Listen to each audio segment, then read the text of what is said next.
ناظرین، ایران اسرائیل امریکہ جنگ کا 10واں روز ہے اور جو اب تک کی اطلاعات ہیں اس کے مطابق ایران میں ان دنوں میں 1255 سے زائد جو افراد ہیں وہ شہید ہو چکے ہیں اور 12,000 سے زائد زخمی ہوئے ہیں۔ اور ہم یہ دیکھ رہے ہیں کہ اب جو بات ہے وہ نکل کے جو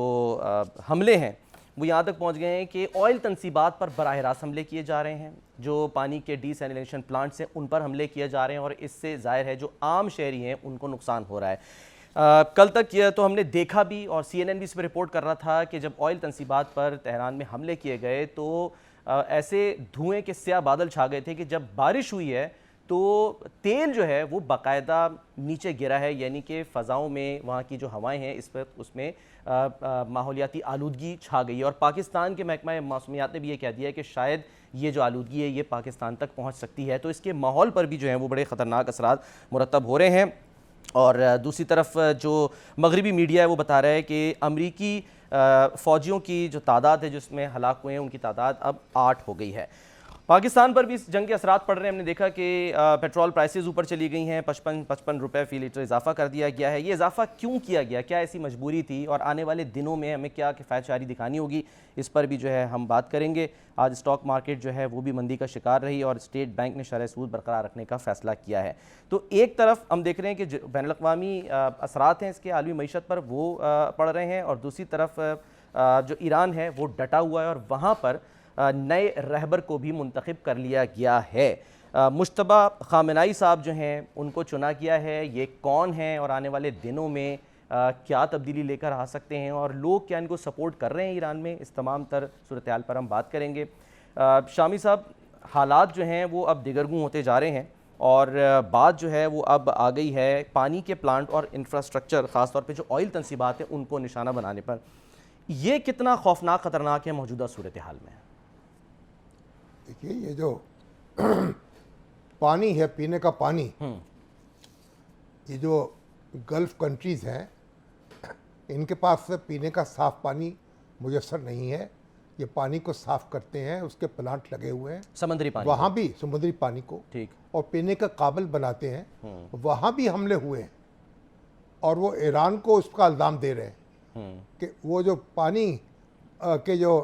پلانٹ ہیں ان پر حملے ہو رہے ہیں، اور ادھر ایران کے اندر بھی نشانہ بنایا جا رہا ہے آئل تنصیبات کو اور پانی صاف کرنے والے جو ہیں مراکز ہیں ان کو۔ تو اس کا تو پھر ایک بہت خطرناک نتائج نکلیں گے کہ پینے کا پانی جو ہے اگر وہ لوگوں کو میسر نہ ہو تو اس میں کمی ہو جائے تو پھر آپ اندازہ لگا سکتے ہیں کہ انسانی زندگی کس حد تک اور کس طرح متاثر ہو سکتی ہے۔ بالکل، لیکن بہرحال ابھی تو جنگ جاری ہے اور جو امریکہ ہے وہ اپنا کوئی ہدف پورا کرنے میں کامیاب نہیں ہوا۔ پریزیڈنٹ ٹرمپ کہتے رہے کہ جو نیا رہبر ہے وہ ہماری مرضی سے چنا جانا چاہیے، ہماری بھی اس میں رائے ہونی چاہیے، لیکن ان سے کسی نے پوچھا نہیں اور پوچھ بھی نہیں سکتا تھا کوئی،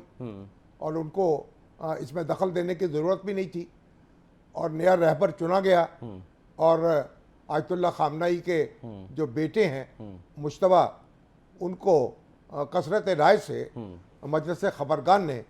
ان کا جانشین نامزد کر دیا۔ صحیح، تو اب امریکہ جو ہے وہ ان کے در پہ ہے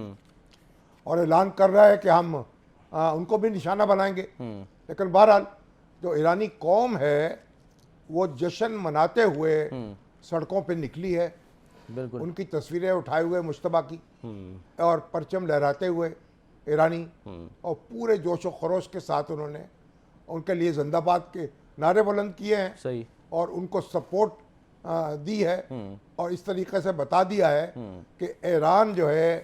وہ اپنے نئے سپریم لیڈر کے پیچھے یعنی یک آواز ہے۔ اچھا، تو یہ ایک یعنی اس کا مطلب یہ ہے صدر مملکت ہوں شامی صاحب، پارلیمنٹ کے اسپیکر، پاسداران انقلاب، مسلح افواج، بسیج جو کہ نیم فوجی فورس ہے، ان کی سپریم نیشنل سیکیورٹی کونسل، قومی پولیس، دفاع اور انٹیلیجنس کی وزارت نے سب نے ان کی مکمل حمایت کی ہے۔ تو یہ جو خواب دیکھ رہے تھے ڈونلڈ ٹرمپ اور ان کے حواری کہ وہاں رجیم چینج، کوئی نظام ہم بدل دیں گے، اس کا مطلب ہے کہ وہ تو پھر شرمندہ تعبیر نہ ہو۔ انقلاب جو ہیں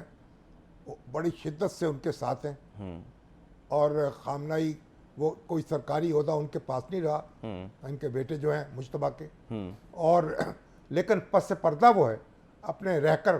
کام کرتے رہے ہیں، اپنے والد کی معاونت کرتے رہے ہیں، تو ایک تجربہ بھی رکھتے ہیں اس طرح سے حکومتی معاملات کا۔ اچھا، اور یہ توقع کی جاری، اگرچہ وہ آیت اللہ نہیں ہے، یعنی ایک کوئی علماء میں کوئی بلند ترین مقام جو ہوتا ہے وہ ان کو حاصل نہیں ہے، حجت الاسلام ہے بس وہ، یعنی کہ تو بہرحال ایک وہ یعنی اپنے مذہبی منصب کے اعتبار سے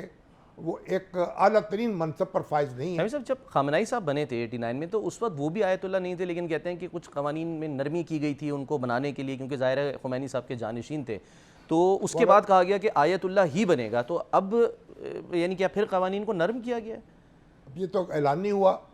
اب ہو سکتا ہے کہ اس کے اندر کوئی شرط نہیں ہے کہ آیت اللہ ہو، یا ہو سکتا ہے ان کا پھر یہ ٹائٹل ان کو بعد میں مل جائے،